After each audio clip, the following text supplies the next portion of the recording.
Right? 11:22 here at our Friday, right? We are toward the weekend, or at least in some cases hours away from our weekend. We've got pretty clear conditions outside along the coast. This is Del Mar.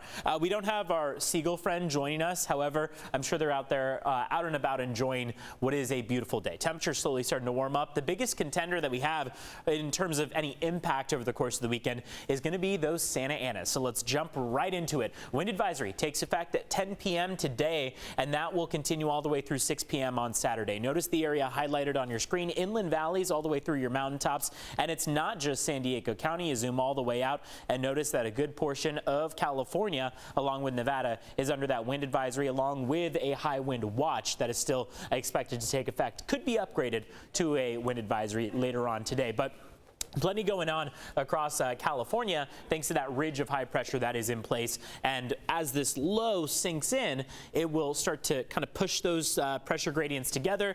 As we see those tighter pressure gradients, we'll start to see that wind pick up. That's what leads to this. Now, you notice that those wind particles are pointing onshore right now, but watch what happens by this evening. Those winds shift direction. We've got northeasterly winds moving toward the southwest, and as they do so, they're going to jump into the 20, 30, and even 40 mile per hour range. Look at Borrego Springs by 11:30 tonight. 43 mile per hour gusts expected, 33 in Ramona, and single digits for most of the coastal communities, but up in Oceanside, we could see those double-digit wind gusts in the 20 mile per hour range. Continuing through 2 p.m. with this wind advisory still remaining in effect at that time, we'll still be in the 20 and 30 mile per hour range. That means it is going to remain gusty through the weekend, even at times into Sunday. So it will be a breezy weekend overall. Those Santa Anas are really going to dry us out quite a bit, but also contribute to a slight warming trend throughout our Saturday and Sunday. Here's a look outside right now. No clouds in sight. Sunset coming at 5:11 p.m. Got plenty of time to get out there and enjoy the dry conditions and the beautiful sunlight beaming through.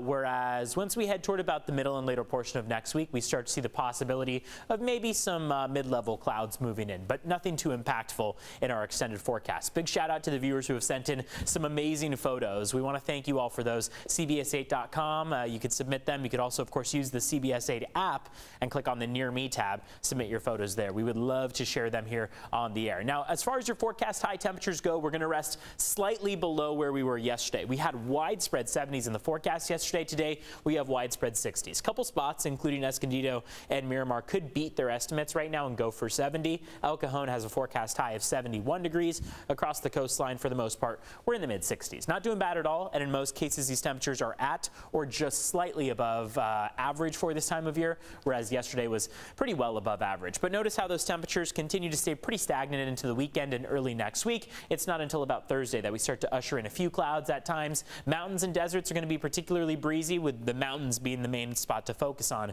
Overnight lows chilly in the 30s, so keep a jacket on hand. Even along the coast at times, those temperatures have dropped into the upper 30s. So a good idea to have a jacket through the morning and overnight hours, and then that way, once that sun starts to warm you up, you can peel those layers off.